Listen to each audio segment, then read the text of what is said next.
Dipersembahkan oleh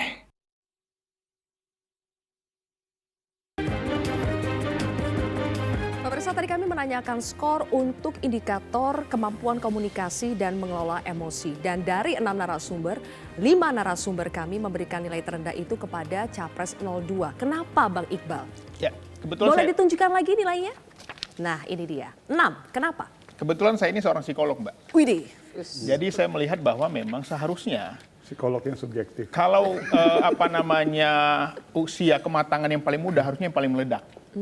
Tapi justru kita melihat yang paling tidak sabar kayaknya Pak Prabowo gitu. Jadi kami melihat bahwa kenapa sampai 9,5 saya kasih untuk Mas Anies komunikasi ya.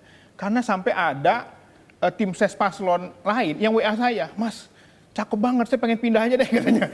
Karena kemampuan komunikasinya katanya. Kemampuan menjelaskan. Siapa yang mau pindah itu? Nanti bisa japrin deh. Karena apa? Karena memang kemampuan Mas Anies adalah bagaimana dia membahasakan dengan bahasa yang mudah dipahami, tetapi juga tidak membuat dia tidak berwibawa. Dia tetap gagah dengan peci dan jasnya. Dia menunjukkan kelasnya sebagai seorang ilmuwan. Oke, Jadi baik. kami melihat bahwa tadi kalau 5 orang mengatakan paling tinggi, memang kemampuan komunikasi ini penting bagi seorang pemimpin. Apalagi di dunia global nanti ke depan memang pemimpin yang pandai berkomunikasi yang sangat diharapkan. Oke, Bang Maman punya mungkin versi berbeda. Nah, kalau Coba saya ini lihat memang di yang skornya. paling berbeda. Paling berbeda. Karena begini, Anies dan Ganjar sama 60, kemudian Pak Prabowo sendiri yang sebetulnya komunikasi kalau dan antara emosinya Mas tertinggi Anies 80. dengan Mas Ganjar, saya lebih melihat yang paling di bawah Mas Anies. Kenapa tuh? Jadi gini, saya mulai dari Pak Prabowo dulu. Bagi seorang Prabowo, pada saat di forum kemarin, dia ditembak kanan kiri.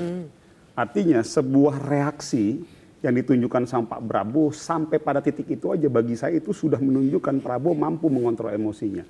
Cara Prabowo merespon atau menjawab itu memang karakter dan gaya Pak Prabowo yang memang cenderung berapi-api dan lain sebagainya.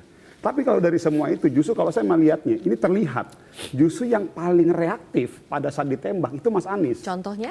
Karena pada saat Mas Anies ditanya dengan sebuah pertanyaan yang sangat itu pertanyaan 80T, anggaran 1 tahun tapi lo nggak bisa ngapa-ngapain, itu kayak jelek banget tuh di hatinya Mas Anies. Dia langsung respon reaktif nyerang balik dengan tadi menjawab, merespon sebuah jawaban yang langsung membawa masalah bisnis lah dan lain sebagainya. Itu menunjukkan ada sebuah respon emosional yang cukup reaktif dari Mas Anies. Baik. Yang kedua, yang ketiga kalau Mas Ganjar.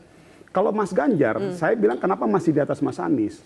Walaupun Mas Ganjar juga pada saat ada pertanyaan-pertanyaan yang tembakan terlihat sekali. Ini kan cuma masalah gestur tubuh cara merespon. Tapi Baik. sebetulnya secara emosional terlihat Baik. kok bahwa pada saat masing-masing ditembak itu cenderung kayak langsung defensif dan terlihat seperti itu. Baik, Jadi oke. bagi saya ini penilaian saya dan tidak menurut masalah. saya bagi saya Pak Prabowo sudah ditembak kiri kanan depan belakang kayak gitu dengan cara dia kayak gitu itu udah luar biasa. Udah luar biasa. Mbak Bibip, Jelajahi cara baru mendapatkan informasi. Download Metro TV Extend sekarang.